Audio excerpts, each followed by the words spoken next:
ഒറ്റപ്പൊണ്ണോ വായിപ്പൊന്ന് പറഞ്ഞോട്ടല്ലോ അറ്റാറുപൊളി. നമ്മളിപ്പോൾ നിൽക്കുന്നത് Meenachil bamboo oxygen പാർക്കിലാണ്. കേരളത്തിന്റെ തനത് കാലാവസ്ഥയിൽ വളരുന്ന അപൂർവയിന മുളകളുടെ സംരക്ഷകനാണ് പാലാ ഭരണങ്ങാനം സ്വദേശിയായ ജോയി എന്ന കർഷകൻ. മീനച്ചിലാറിന്റെ തീരത്തെ എക്കൽ കലർന്ന മണ്ണും അനുയോജ്യമായ അന്തരീക്ഷ ഈർപ്പവുമൊക്കെ മുളകൾക്ക് അനുകൂല ഘടകങ്ങളായി. യാത്രകളും സാഹസികതയും ജലവിനോദവും ഒക്കെ ഇഷ്ടപ്പെടുന്ന ജോയിച്ചേട്ടൻ തികഞ്ഞൊരു പ്രകൃതി സ്നേഹി കൂടിയാണ്. അതിനാലാവാം സ്വന്തം കൃഷിയിടവും വീടുമൊക്കെ പ്രകൃതിക്ക് ഇണങ്ങുന്ന രീതിയിൽ ഇദ്ദേഹം ഇപ്പോഴും സംരക്ഷിക്കുന്നത്. ഇതൊരു 2 ഏക്കർ 64 സെൻറ്റ് സ്ഥലമാണ് ഇത്.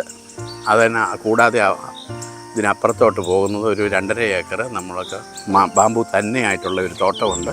കാർഷിക മേഖലയ്ക്ക് ഗുണം ചെയ്യാൻ കർഷകർക്ക് ഗുണകരമായിട്ടുള്ള ഒരു 4-5 കൂട്ടം സാധനമുണ്ട് പ്രധാനമായിട്ട്. അത് മനസ്സിലാക്കി അതാണ് നമ്മൾ ചെയ്യേണ്ടത്. ഇവിടെ നിൽക്കുന്നത് ബെൽക്കോവയാണ്. ബെൽക്കോവയെ തന്നെ ഭീമാമുള എന്നും ചിലർ പറയാറുണ്ട്. ഇതിപ്പം നിൽക്കുന്നത് ആസ്പർ എന്ന് പറഞ്ഞ സാധനമാണ്. ഇതിന് നടിയിൽ വശം എന്ന് പറയുന്ന ഈ ഒരു കമ്പ് മതി. ടി ഒലിവേറി എന്ന് പറയും, തൈറോസാറ്റിക്സ് ഒലിവേറി എന്ന് പറയുന്ന ഇനമാണിത്. അപ്പോൾ സ്റ്റീലിനേക്കാളും ദൃഢതയുള്ള ഒരു സംഭവമാണ് ഈ പറയുന്ന മുള. ഇതുപോലെ തന്നെ ഒരു സ്പെഷ്യൽ ഐറ്റമാണ്. ഇത് വെച്ചിട്ടൊരു 10-12 കൊല്ലമായ ചുവടുകളായത്. ക്രെഡിറ്റ് ഫണ്ടിലേക്ക് നമുക്കിത് വരുവാണെങ്കിൽ അനന്ത സാധ്യതയാണ്. ഏക്കറിന് 8 ലക്ഷം രൂപ വീതം കിട്ടുന്ന സംഭവമുണ്ട്.